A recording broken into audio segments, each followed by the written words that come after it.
Hi hello welcome back to our channel. So நம்ம சேனலுக்கு நீங்கள் ஃபஸ்ட் டைம் வரீங்க அப்படின்னா மறக்காமல் நம்ம சேனலை வந்து சப்ஸ்கிரைப் பண்ணிவிட்டு ஸோ கூட வர பெல் பட்டனை எனேபிள் பண்ணி ஆல் நோட்டிஃபிகேஷனை வச்சுங்க. ஸோ அப்போ தான் நான் ரிலீஸ் பண்ணக்கூடிய வீடியோஸ் அனைத்துமே உங்களுக்கு நோட்டிஃபிகேஷனாக வரும்.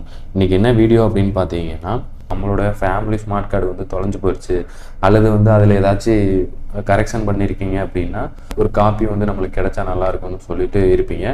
ஸோ இது வந்துட்டு நம்ம எங்கேயும் போய் அலைய தேவையில்லை. வெறும் 45 ரூபா வந்து ஆன்லைனில் நம்ம கட்டி ஸோ அப்ளை பண்ணோம்னா நம்ம வீடு தேடி வந்து ஃபேமிலி ஸ்மார்ட் கார்டு வந்து வந்துடும். ஸோ இந்த வீடியோவில் ஃபேமிலி ஸ்மார்ட் கார்டு காப்பிக்கு வந்து நம்ம எப்படி வந்து ஆன்லைன் மூலயமா நம்ம அப்ளை பண்ணுறது அப்படிங்கிறத வந்து நான் தெளிவாக சொல்லியிருக்கேன். ஸோ இந்த வீடியோ வந்து ஸ்கிப் பண்ணாமல் முழுமையாக பாருங்கள். ஸோ அப்போ தான் உங்களுக்கு புரியும்.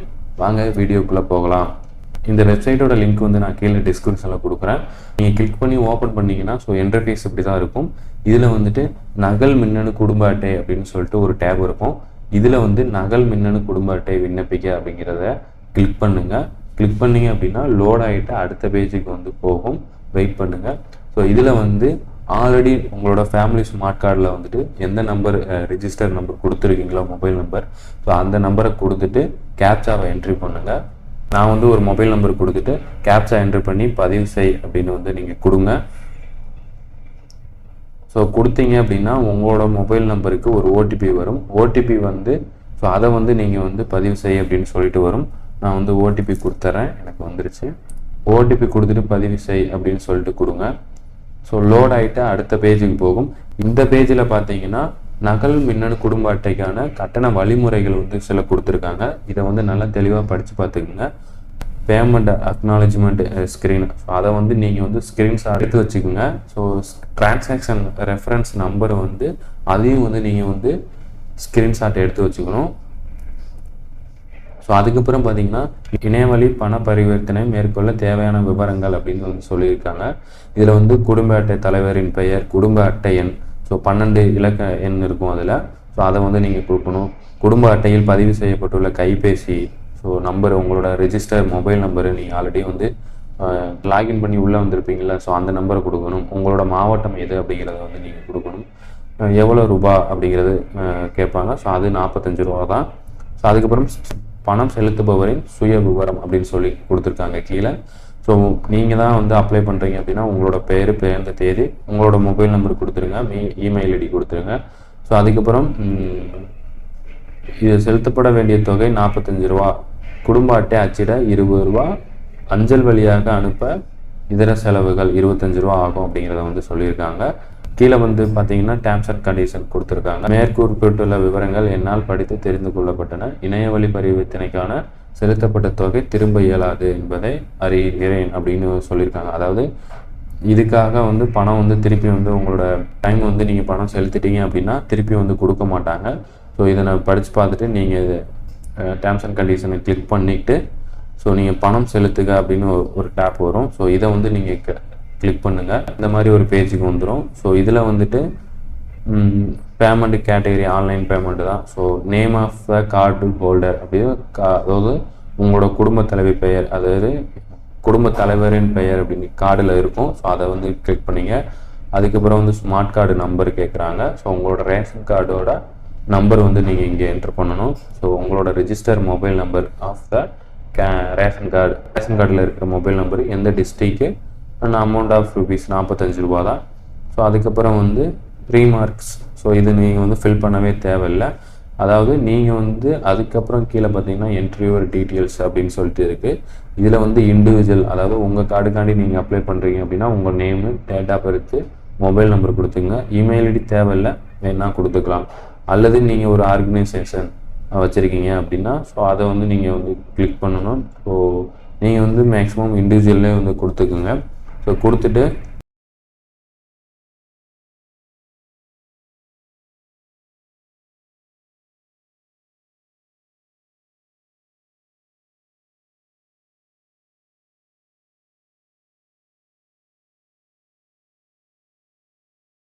நான் எல்லா டீட்டெயில்ஸுமே வந்து கொடுத்துட்டேன். ஸோ இதே மாதிரி நீங்களும் கரெக்டாக வந்து எல்லா டீட்டெயில்ஸுமே கொடுத்துட்டு I have read and agree to terms and condition அப்படிங்கிறத வந்து கிளிக் பண்ணிவிட்டு கீழே ஸ்க்ரோல் பண்ணி வந்தீங்கன்னா ஸோ நெக்ஸ்ட்டு கேப்சாவை என்ட்ரு பண்ண சொல்லும். ஸோ கேப்சா என்ட்ரு பண்ணிவிட்டு நெக்ஸ்ட்டு அப்படிங்கிறத வந்து கண்டிப்பாக கொடுங்க.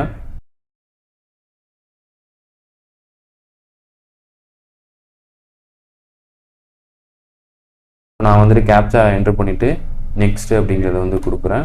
இது வந்து வெரிஃபை பேமெண்ட் டீட்டெயில்ஸ் அப்படின்னு சொல்லிட்டு ஒரு டேபுக்கு போகும். ஸோ இதில் வந்து உங்களோட ப்ரிவ்யூ பார்த்துக்கலாம். ஸோ நீங்கள் பார்த்துட்டு ஸோ நெக்ஸ்ட் அப்படிங்கிறத எல்லா டீட்டெயில்ஸும் கரெக்டாக இருக்கா அப்படிங்கிறத வந்து பார்த்துக்குங்க. ஸோ கார்டு நம்பரு, கார்டில் இருக்க நேம் ஹோல்டர் நேமு, ஸோ எல்லாமே கரெக்டாக இருக்கா அப்படிங்கிறத வந்து செக் பண்ணிக்கோங்க. ஸோ கரெக்டாக இருக்குது. நான் வந்து நெக்ஸ்ட் அப்படிங்கிறத வந்து கொடுக்குறேன். ஸோ அடுத்த பேஜ் வந்து இப்படி தான் இருக்கும், வெரிஃபை பேமெண்ட் டீட்டெயில்ஸு. ஸோ நீங்கள் வந்து பேமெண்ட்டு மெத்தட்ஸ் வந்து நிறையா கொடுத்துருக்காங்க இங்கே வந்து. ஸோ நெட் பேங்கிங் இருந்தால் உங்களுக்கு நெட் பேங்கிங் மூலயமா நீங்கள் யூஸ் பண்ணிக்கலாம், அல்லது வந்து கார்டு யூஸ் பண்ணுறீங்க அப்படின்னா கார்டு மூலயமா நீங்கள் யூஸ் பண்ணிக்கலாம், அல்லது அதர் பேமெண்ட்ஸ் மோட்ஸில் வந்து யூபிஐ முதற்கொண்டு வந்து கொடுத்துருக்காங்க. நீங்கள் வந்துட்டு பேமெண்ட் பண்ணி முடிச்சிட்டிங்க அப்படின்னா இந்த மாதிரி இப்போ ட்ரான்சாக்ஷன் சக்ஸஸ்ஃபுல்லி அப்படின்னு சொல்லிட்டு வந்துடும். இதை வந்துட்டு நீங்கள் வந்து கீழே ஸ்க்ரோல் பண்ணிட்டே வந்தீங்கன்னா ஸோ டவுன்லோடு அப்படின்ட்டு இருக்குது. ஸோ நீங்கள் டவுன்லோட் பண்ணி வச்சுக்கோங்க. கீழே வாங்க. ஸோ கீழே வந்தீங்க அப்படின்னா பிரிண்ட் அப்படின்னு இருக்குது பார்த்தீங்களா. ஸோ அதை பிரிண்ட்டு கொடுத்து சேவ் அஸ் பிடிஎஃப் அப்படின்னு சொல்லிவிட்டு நீங்கள் சேவ் பண்ணி வச்சுக்கலாம். ஸோ இது வந்து கண்டிப்பாக ரொம்ப ரொம்ப முக்கியம். ஸோ இதை வந்து நோட் பண்ணுற மாதிரி இருக்கும் அப்ளை பண்ணும்போது. சேவ் பண்ணி வச்சுட்டு ஸோ நீங்கள் அப்படியே வந்து திருப்பி வந்து ஹோம் பேஜுக்கு வாங்க. வந்து இதில் வந்து நகல் குடும்ப அட்டை அச்சிடும் செயல்முறையினை தொடரவும் அப்படின்ட்டு இருக்குது பார்த்தீங்களா, அந்த க்ரீன் கலரு. ஸோ இதை வந்து நீங்கள் கிளிக் பண்ணுங்கள். இதை கிளிக் பண்ணிங்க அப்படின்னா ஸோ அடுத்த பேஜ் உங்களோட டீட்டெயில்ஸ் எல்லாமே வந்துடும். ஸோ யார் யார் பேர் என்ன, யார் யார் இருக்கா அப்படிங்கிற மாதிரி நீங்கள் கீழே ஸ்க்ரோல் பண்ணி வந்தீங்கன்னா ஸோ மறுபதிப்பு கோரிக்கை வகை அப்படின்னு ஒன்று கேட்கும், தேர்ந்தெடுக்கவும். இதில் வந்து ஸ்மார்ட் கார்டில் வந்துட்டு ஸோ ஏதாச்சும் கரெக்ஷன் பண்ணியிருந்தீங்க, பேர் சேர்த்துருந்தீங்களோ இல்லை பேர் நீக்கிருக்கலாம், அல்லது வந்து அட்ரஸ் சேஞ்ச் பண்ணிக்கலாம். ஸோ இந்த மாதிரி எவ்ரிதிங் எதாவது கரெக்ஷன் பண்ணியிருக்கீங்க அப்படின்னா ஸோ இதை வந்து நீங்கள் கொடுங்க. அல்லது அட்டை வந்து தொலைஞ்சு போச்சு, தவற விட்டீங்க அப்படின்னா ஸோ இதை கொடுங்க. நான் வந்து ஒரு கரெக்ஷன் பண்ணியிருக்கேன் நேமு. ஸோ அதை வந்து நான் கிளிக் பண்ணுறேன். நீங்கள் வந்து இது மறுபதிப்பு கோரிக்கையை வந்து கொடுத்துட்டு ஸோ சில காரணங்கள் வந்து இங்கே வந்து எழுதணும். அதுக்கப்புறம் நீங்கள் பேமெண்ட் பண்ணதில் ரெஃபரன்ஸ் நம்பர் இருக்கும். ஸோ அதை காப்பி பண்ணி இங்கே வந்து பேஸ்ட் பண்ணிடுங்க. எந்த தேதியில் வந்து பேமெண்ட் பண்ணீங்க அப்படின்னு கேட்குறாங்க. ஸோ அதுக்கப்புறம் கட்டண நிலை ஸ்க்ரீன்ஷாட் அப்படின்னு சொல்லியிருக்காங்க. ஸோ நீங்கள் வந்து கொடுத்துருக்கிறது வந்து இமேஜாக மட்டும்தான் வைக்க முடியும் அப்படிங்கிற மாதிரி சொல்லியிருக்காங்க. இது வந்து 1 MB இருக்கணும். ஸோ இதை வந்து சூஸ் ஃபைல் அப்படின்னு சொல்லிட்டு கொடுங்க. கொடுத்தீங்களா அப்படின்னா ஸோ நான் ஸ்க்ரீன்ஷாட் எடுத்து வச்சுருக்கேன். இதை ஓகே கொடுத்துட்டு ஓப்பன் கொடுக்குறேன். ஓப்பன் கொடுத்துட்டா நான் ஆல்ரெடி வந்து அப்லோட் நீங்கள் கொடுத்துட்டு பதிவேற்று அப்படின்னு சொல்லி கொடுத்துருங்க. கொடுத்துட்டிங்கன்னா இங்கே வந்துடும். ஸோ எஸ்பிஐவி கலெக்டட் அப்படின்னு சொல்லிட்டு ஸோ கீழே இருக்க அப்படியே நீங்கள் டேர்ம்ஸ் அண்ட் கண்டிஷனை வந்து கிளிக் பண்ணிவிட்டு தொடர அப்படின்னு சொல்லி கொடுங்க. கொடுத்தீங்க அப்படின்னா ஸோ லோட் ஆகிட்டு அடுத்த பேஜுக்கு போகும். வெயிட் பண்ணுங்கள். வந்துருச்சு பார்த்தீங்களா, உங்களோட கோரிக்கை வெற்றிகரமாக சமர்ப்பிக்கப்பட்டுள்ளது. குறிப்பு எண் ஸோ முகப்பிற்கு செல்ல ஸோ உங்களோட குறிப்பு எண் வந்து ரெஃபரன்ஸ் நம்பரு, நீங்கள் வந்து அப்ளிகேஷன் ஐடி வந்து இதுதான். ஸோ இதை வந்து நீங்கள் நோட் பண்ணி வச்சுக்கோங்க, அல்லது ஸ்க்ரீன்ஷாட் எடுத்து வச்சுக்கோங்க. ஸோ இதை வச்சு தான் நம்ம உங்களோட விண்ணப்ப நிலை வந்து எப்படி இருக்குது அப்படிங்கிறத வந்து நம்ம செக் பண்ண முடியும். வந்துட்டு ஸ்க்ரீன்ஷாட் எடுத்து வச்சுக்கிட்டேன். ஸோ நீங்களும் அது மாதிரி எடுத்து வச்சுக்கோங்க. ஸோ இந்த நம்பரை வந்துட்டு காப்பி பண்ணிக்கோங்க. காப்பி பண்ணிவிட்டு ஸோ அப்படியே நீங்கள் வந்து முகப்பிற்கு அப்படின்னு வந்து இந்த முகப்பு அப்படின்னு சொல்லியிருக்கீங்களா, ஸோ இதை வந்து நீங்கள் கொடுத்தீங்க அப்படின்னா உங்களோட வெப்சைட்டோட இன்டர்ஃபேஸுக்கு வந்து இப்படி வந்துடும். ஸோ கீழே ஸ்க்ரோல் பண்ணிட்டு வந்தீங்கன்னா ஸோ நகல் மின்னணு குடும்ப அட்டை அப்படின்னு ஒரு டேப்பில் நகல் மின்னணு குடும்ப அட்டை விண்ணப்பத்தின் நிலை அப்படின்னு சொல்லிட்டு இருக்குது பார்த்தீங்களா, இதை வந்துட்டு நீங்கள் கிளிக் பண்ணிங்க அப்படின்னா ஸோ இங்கே வந்து குறிப்பு எண் அப்படின்னு வந்து கேட்குறாங்க.